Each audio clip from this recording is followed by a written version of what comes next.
Okay, try natin yung bago kong gitara na Jazzmaster. Tapos try din natin yung chiner na patches o timpla ng kisap mata sa Mower 100 GE 100. Try natin yung lead ng kisap mata.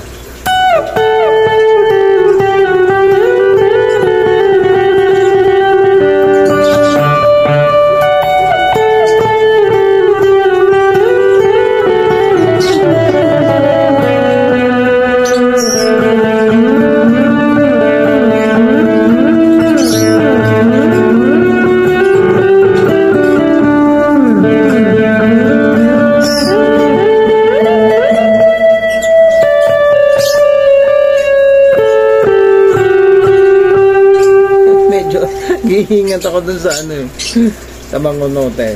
Okay? So yun, yung patch niya. Maraming salamat. So ito yung patch ng kisap mata. Naka-off yung turbos. Ayan. Nakasagad ako sa drive.